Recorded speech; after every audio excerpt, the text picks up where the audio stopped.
Welcome to The Explainer. Today, we're exploring a deeply surreal, incredibly philosophical text called The Hour of Unfolding. It's this fascinating work by Jozo that, honestly, forces us to look in the mirror and question the very nature of our daily routines. You know, if you've ever felt like you're just sleepwalking through your job, or that the mechanics of modern life have somehow lost all their actual meaning, well, this explainer is going to hit right at home. We're about to journey through a world where factories produce absence, where keys close instead of open, and where the most profound thing you can possibly do is simply continue. Okay, let's dive into this. We enter this narrative through the eyes of a worker named Dora. She lives in a city that's perpetually in decline, working in a factory operating on a logic that, let's be real, feels eerily familiar if you've ever worked a corporate job. The text describes the language of efficiency as the poetry of capitalism, all music and no meaning. Dora's life is pretty much a masterclass in this hollow music. She performs these motions that the factory interprets as work, but the actual purpose? Completely lost. It's just this incredibly powerful metaphor for the existential dread of modern alienated labor. Section 1. The burden of repetition. Spiritual erosion. So to truly understand Dora's journey of consciousness, we first have to look at the environment that's completely numbed her out. The text spends a lot of time detailing the soul-crushing weight of mindless, repetitive labor. And you know, this isn't about physical exhaustion, it's about spiritual erosion. Get this, for 7 years, Dora's only task at the factory has been watching a machine that watches other machines. If a red light goes on, she presses a button. In 7 whole years, she has pressed that button exactly 11 times. 11 times! Talk about a fulfilling career, right? But the text makes it brilliantly clear. This job was never actually about the machines. It is purely about converting her physical presence into wages. She's trading her time for survival, while her consciousness basically just withers away in the silence of the factory floor. And this right here perfectly captures the psychological toll. We do not rise, we merely continue. The author points out that waking up, just getting out of bed, isn't some triumphant rise to greet the day. It's just a burdensome continuation. It's basically a shifting of weight from horizontal to vertical. Dora wakes up, feels like her hands belong to someone else, and eats the exact same stale bread and cheese sandwich every single day. It's such a striking reflection of how we so often sleepwalk through our own lives, weighed down by the unbearable burden of just doing another day. Section 2, Thresholds and the Key. An interruption. Now, what's really interesting about this is that suddenly the mundane reality of Dora's city is interrupted by the surreal. It signals the next phase of her awakening. Things stop making logical sense, and they start making this deeper, almost dreamlike sense. We see a total inversion of what we'd normally expect. Dora is visited in her room by this figure, an angel without wings, who hands her a cold, heavy key. Later on, a shopkeeper explains that this is a very rare key. It doesn't open doors. Instead, it closes something. It literally seals off the distance between the life she lived and the life that lived her.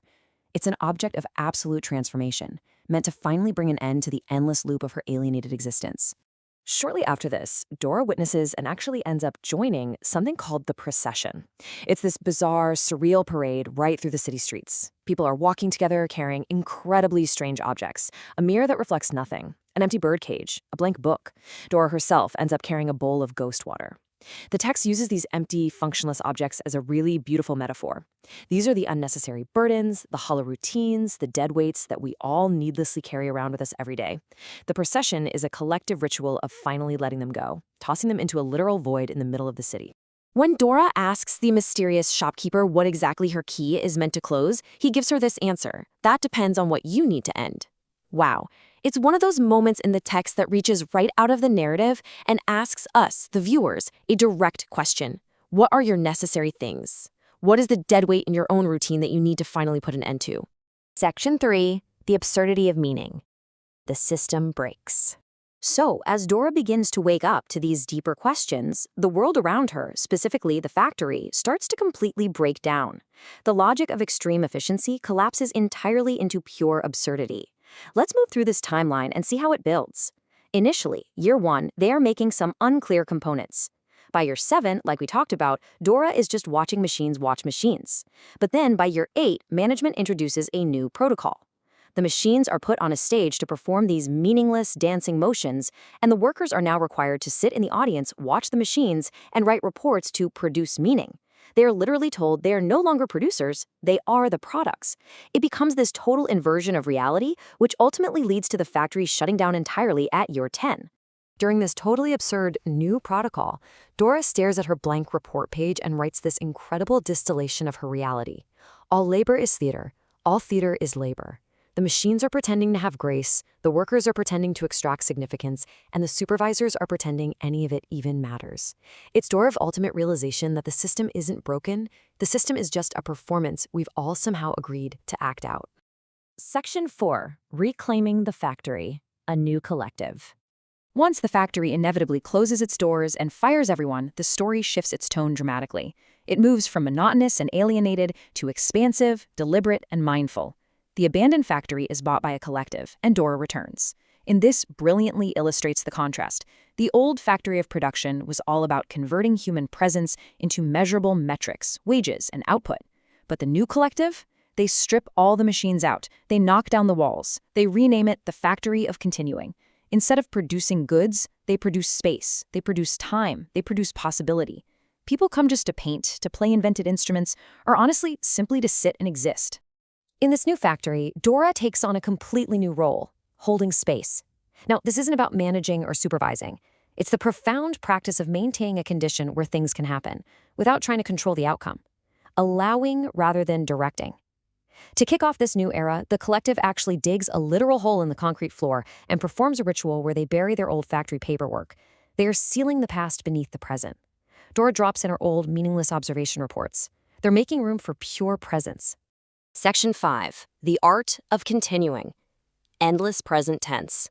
This brings us to the final, definitely the most philosophical stage of Dora's journey. She's moved from being a passive observer of machines to an active participant in an endless, mindful present. She is learning the true art of continuing. Throughout the story, she frequently watches a young child down by the river who spends hours mapping these complex patterns with stones, only to instantly sweep them away into the water and begin again. When she finally asks him why he destroys his work, he tells her, starting again is the only thing that doesn't end. Man, that is powerful. The text suggests that making and unmaking, the eternal practice of showing up and trying again, is the actual point. You can't destroy something that was never meant to be finished. So the crucial point here is how we actually apply this. The author breaks down the philosophy of the factory of continuing into these actionable steps. Step 1, show up. Just add your presence to the collective presence. Step 2, hold space. Allow things to be as they are without forcing an outcome. And step 3, participate. Move from being a detached observer to an engaged part of the world. You see, it's not about finding a final answer or some grand purpose. It's about the ongoing yes to existence. Ultimately, Dora realizes she had never actually left the factory because there is no outside to leave to. The text states, the factory is not a location. It's a condition of being alive.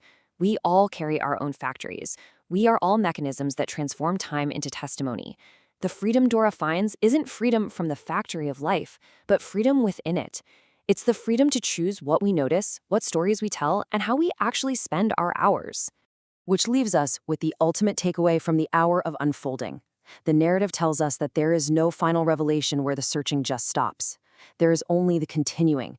So as you step back into your own daily routine, your own commute, your own tasks, look around at the architecture of your life.